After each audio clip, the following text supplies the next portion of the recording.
ಕೇಳುತ್ತ ನಗುವುದು ಅತಿಶಯದ ಧರ್ಮ.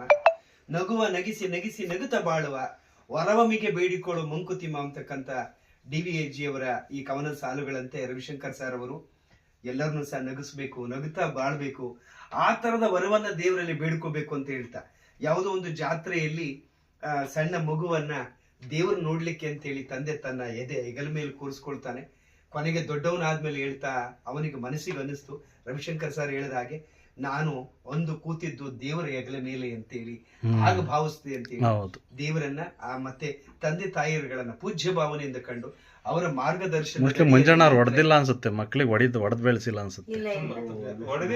ತಪ್ಪು ಮಾಡಿದ್ರು ಇದು ನನಗೆ ತಪ್ಪು ಮಾಡಿದ್ರು ಕೂಡ ನನ್ನ ತಂದೆ ಹೊಡೆದಿದ್ದಾರೆ. ನೀವೇನೇ ನಮಗೆ ಚಿಕ್ಕ ಏಜ್ ಅಲ್ಲಿ ಸ್ವಲ್ಪ ಆಟ ಆಡೋದ್ ಜಾಸ್ತಿ. ನೀವು ನಮ್ದು ಹಳ್ಳಿದ್ದು ಮಿಣಿ ಆಟ ಆಡ್ತಿದ್ದು, ಚಿನ್ನಿ ಆಡ್ತಿದ್ದು ಎಲ್ಲ ಆಡ್ತಿದ್ದು. ನಾನು ಮತ್ತೆ ಗೌಡ್ರ ಮನೆ ಮಹೇಶ್ ಎಲ್ಲ ಒಂದ್ಸಲಿ ಮಿಣಿ ಆಟ ಆಡ್ತಾ ಇದ್ದು, ದುಡ್ಡಿನ ಆಟವ. ತಂದೆ ಸಂತೆ ತಗೊಂಡಿ ತರಕಾರಿ ತರ್ತಾ ಇದ್ರು, ಇಬ್ರು ಹಿಂಗ್ ಆಡ್ಕೊಂಡ್ ನೋಡ್ತಾ ಇದ್ರ. ಅಲ್ಲಿಂದಾನೆ ಕಲ್ ಬಿಸ್ಬಿಟ್ರು ನನಗೆ ಇಷ್ಟ ಅಭಿಮಾನದು. ಅವ್ರ ಅಷ್ಟ್ ಚೆನ್ನಾಗಿ ನಿಂತ್ಕೊಬಿಟ್ರು, ನಮ್ಮ ಮಹೇಶ್ ಬೀರೇಗೌಡ್ರ ಮಗ.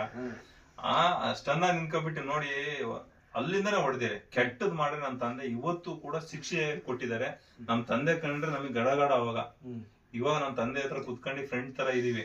ಆದ್ರೆ ಆ ಟೈಮಲ್ಲಿ ಭಯದಿಂದ ನಮ್ಮನ್ನ ಕಳಿಸಿ ತಪ್ಪು. ಎಜುಕೇಶನ್ ಅಷ್ಟೇ ಕಟ್ಟುನಿಟ್ಟಾಗಿ ಎದುರಿಸಿ ನಮ್ಮನ್ನು ಓದ್ಸಕ್ಕೆ. ಅವರಿಗೆ ನಿಮಗೆ ನಮಗೆ ಸಿಕ್ಕಷ್ಟು ಸವಲತ್ತು ಸಿಕ್ಕಿದ್ರೆ ಏನೋ ಮಾಡಿಬಿಟ್ಟಿರೋರು, ಏನೋ ಸಖತ್ ಓದೋರು. ಖಂಡಿತ ಅವರಿಗೆ ಸವಲತ್ತು ಸಿಕ್ಕೇ ಕಂಡು ಟ್ಯೂಷನ್ ಕೂಡ ಮಾಡೋರು. ನಮ್ಮ ಮನೇಲಿದ್ದಾಗ ಟ್ಯೂಷನ್ ಕೂಡ ಮಾಡೋರು, ನನಗೂ ಹೇಳ್ಕೊಡೋರು. ಹೊರಗಡೆ ಬಂದ್ ಮಕ್ಳು ಕೂಡ ಕೂರ್ಸ್ಕೊಂಡಿದ್ರು.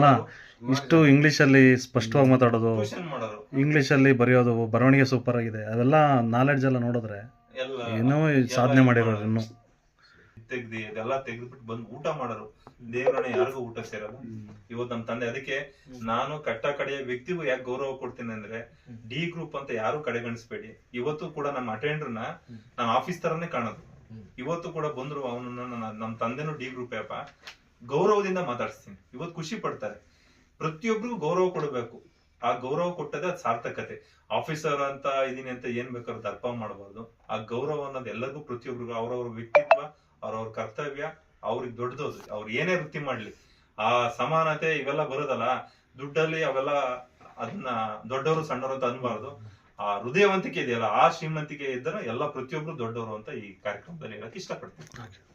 ಸಂದರ್ಭದಲ್ಲಿ ಕೇಳ್ತಾರೆ, ನೀನ್ ಏನ್ ಆಗ್ಬೇಕು ಅಂತ ಬಯಸ್ತೀಯ ಅಂತಂದಾಗ ಸರ್ ಹೇಳಿದಾಗೆ, ನಾನು ಆ ಕೃಷ್ಣ ಅರ್ಜುನನ ರಥವನ್ನ ಹೊಡಿತಿರ್ತಾನೆ, ಆ ರಥದ ಸಾರಥಿ ಆಗ್ಬೇಕು ಅಂತಕ್ಕಂಥದ್ದನ್ನ ಹೇಳಿದಾಗ ಖಂಡಿತವಾಗಿ ಸಹ ಅವ್ರ ತಂದೆಗೆ ಕೋಪ ಬರುತ್ತೆ. ಆದ್ರೆ ತಾಯಿ ಹೇಳ್ತಾಳೆ, ಸಾರಥಿ ಅಂದ್ರೆ ಏನು, ಕೃಷ್ಣ ಅಂದ್ರೆ ಏನು, ಕೃಷ್ಣ ಒಂದೇ ಜಗತ್ ಪ್ರಭು, ಅವನೇ ಜಗತ್ತಿಗೆ ಒಬ್ಬ ನಾಯಕ ಅಂತಕ್ಕಂಥದ್ದನ್ನು ತೋರಿಸ್ಕೊಟ್ಟವನು. ಅದರಲ್ಲಿ ಯಾವುದೇ ರೀತಿಯಾದಂಥ ಸಾರೋಟು ಹೊಡಿತಕ್ಕಂತಹ ಆ ಒಂದು ನಾಯಕನಾಗಬೇಕು ಅಂತಕ್ಕಂಥದ್ದು ಬಯಸ್ತಕ್ಕಂಥ ವಿಚಾರವಾಗಿ ಹೇಳ್ತಾ, ಈಗ ಮಂಜಣ್ಣನವರ ಎರಡನೇ ಮಗ ಸದಾಶಿವ ಸರ್ ಅವರು ತಮ್ಮ ತಂದೆ ಬಗ್ಗೆ ಎರಡು ಮಾತುಗಳನ್ನು ಹೇಳ್ಬೇಕು ಅಂತ. ಸದಾಶಿವ ಅಂತ ನಮ್ಮ ತಂದೆಯವರು ನಮ್ಮನ್ನ ಚಿಕ್ಕ ವಯಸ್ಸಿನಿಂದ ನಮ್ಗೆ ಯಾವುದೇ ರೀತಿ ಕಷ್ಟಗಳನ್ನು ಕೊಟ್ಟಿಲ್ಲ. ನಮ್ಮ ತಾಯಿಯವರು ಅದೇ ರೀತಿ ಯಾವುದೇ ಕಷ್ಟಗಳನ್ನು ಕೊಟ್ಟಿಲ್ಲ. ನಮ್ಮನ್ನ ಇಲ್ಲಿವರೆಗೂ ಈ ಎತ್ತರವಾಗಿ ಬೆಳೆಸೋವರೆಗೂ ಅವರೇ ನಮಗೆ ಕಾರಣ. ಹಾಗಾಗಿ ಅವ್ರು ನಮಗೆ ಎಷ್ಟು ಹೊಗಳಿದ್ರು ನಮಗೆ ಸಾಲದದು ನಮ್ಮ ತಂದೆ ತಾಯಿನ. ಹಾಗಾಗಿ ಅವರು ಅವ್ರ ಹತ್ರ ನಾನು ಏನ್ ಹೇಳೋದು, ಏನ್ ಮಾತಾಡೋದು ಅನ್ನೋದು ನನಗೇ ಆಗ್ತಿಲ್ಲ. ನಮ್ಮನ್ನ ಇಲ್ಲಿವರೆಗೂ ಯಾವುದೇ ತರದ ಕಷ್ಟನೂ ತೋರಿಸಿಲ್ಲ, ಕಷ್ಟನೂ ಕೊಟ್ಟಿಲ್ಲ. ಆದ್ರೆ ನಮ್ಮನ್ನ ಈ ಸ್ಥಾನದಲ್ಲಿ ನಿಲ್ಸಿದ್ದಾರೆ ಅಂದ್ರೆ ಅವರೇ ಕಾರಣ. ಇಷ್ಟ ಹೇಳಕ್ ನಾನು ಇಷ್ಟಪಡ್ತೀನಿ. ಕಿವಿ ಕಿತ್ತರು ಸಹ ಕಿರಿಮಗ ಅಂದ್ರೆ ಬಹಳ ಪ್ರೀತಿ ಅಂತಕ್ಕಂಥದ್ದು ಹೇಳ್ತಾರೆ. ಹಾಗಾಗಿ ತಾವೇನು ಒಂದು ಸಣ್ಣ ಪುಟ್ಟ ತಪ್ಪು ಮಾಡಿದ್ರು, ಏನಾದ್ರು ಮಾರ್ಜಿನ್ ಇತ್ತ ಅಥವಾ ಸಮಾನವಾದಂತಹ ಶಿಕ್ಷೆ ಇತ್ತ ಅಂತಕ್ಕಂಥದ್ದು. ಆದ್ರೆ ಈಗ ನಾವೇನೇ ತಪ್ಪು ಮಾಡಿದ್ರು ನನಗೆ ಇಲ್ಲಿವರೆಗೂ ಏನು ಹೊಡೆದಿಲ್ಲ. ನಮ್ಮ ಅಣ್ಣವ್ರಿಗೆ ಹೊಡೆದಿದ್ದಾರೆ. ನನಗೆ ಚಿಕ್ಕ ಹುಡುಗನಿಂದನೂ ನನಗೊಂದು ಏಟು ಟಚ್ ಮಾಡಿ, ಒಂದು ಪ್ರೀತಿ. ನಮ್ಮ ಅಮ್ಮನೂ ಅಷ್ಟೇ, ನನಗೊಂದು ಏಟು ಇಲ್ಲಿವರೆಗೂ ಹೊಡೆದಿಲ್ಲ. ಅವ್ರ ಮಗಳದು ಸ್ಕರ್ಟ್ ಇಸ್ಕೊಂಡ್ ಬಂದು ತೆಗ್ಸಿದ್ದು. ವೈಟ್ ಲೇಡೀಸ್ ಹುಡುಗಿ ಡ್ರೆಸ್ ಅಲ್ಲಿ ಇರೋದು.